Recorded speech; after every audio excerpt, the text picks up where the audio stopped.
ముందస్తు సంక్రాంతి వేడుకలు జరపడం జరిగింది. ఈ కార్యక్రమంలో భాగంగా పిల్లలు సంప్రదాయ దుస్తుల్లో రావడం జరిగింది. అబ్బాయిలు హరిదాసు వేషధారణలో రావడం జరిగింది. అయితే ఈ మకర సంక్రాంతి అంటే ఏమిటి అంటే, సంక్రాంతి అంటే సంక్రమించుట. సూర్యుడు మకర రాశిలో ప్రవేశిస్తారు, కావున మకర సంక్రాంతి అని జరుపుకుంటాం. ఇది 3 రోజుల పండుగ. మన తెలుగు సాంప్రదాయం ప్రకారము ఈ పండుగని 3 రోజులు జరుపుకుంటారు. మొదటిది భోగి. భోగి అనగా భోగి మంటలు.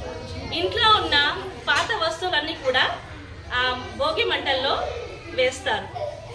దాంతో కొత్తదనాన్ని, ఇంట్లో నూతనత్వాన్ని ఆహ్వానించుకుంటూ ఆ సంవత్సరం పొడవునా నూతనత్వాన్ని పెంపొందించుకోవడానికి పాత వస్తువులన్నీ కూడా భోగి మంటలు వేస్తారు. ఆ భోగి మంటల వేడికి చలి కాచుకుంటారు. ఎంతో చలికాలంలో వచ్చే పండుగ కాబట్టి ఆ వేడికి చలి కాచుకుంటారు. రెండవ రోజు సంక్రాంతి. ఆ రోజు పాలు పొంగించుకుంటూ ఆ రకంగా ఏదైనా జరుపుకుంటారో అది మేము ఈరోజు చూపడం జరిగింది. పాలు పొంగించి ఆ పాలతోని మిఠాయిలు చేసుకుంటారు. ఎన్నో పిండి వంటలు చేసుకుంటారు. దాంట్లో చకినాలు, గారెప్పలు అనేవి చాలా ముఖ్యంగా ఉంటాయి. పాయసము ఉంటాయి. మూడవది కనుమ. ఇది ఆఖరి రోజు.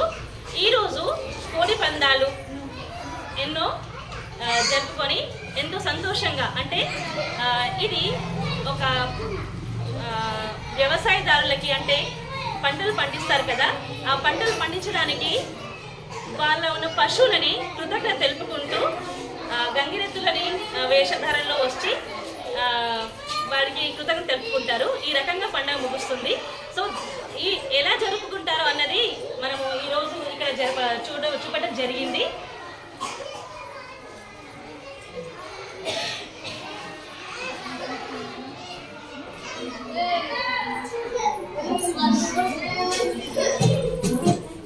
ఎంతో చక్కగా ఇల్లుని అలంకరించుకొని రంగుల ముగ్గులతో అలంకరించుకుంటారు. సో అదే విధంగా ఈరోజు మన స్కూల్లో కూడా మా పేరెంట్స్ అందరూ కూడా విచ్చేసి వాళ్ళ యొక్క క్రియేటివిటీని ముగ్గుల రూపంలో చూపెట్టి చాలా సంతోషంగా అనిపిస్తుంది. ధన్యవాదములు.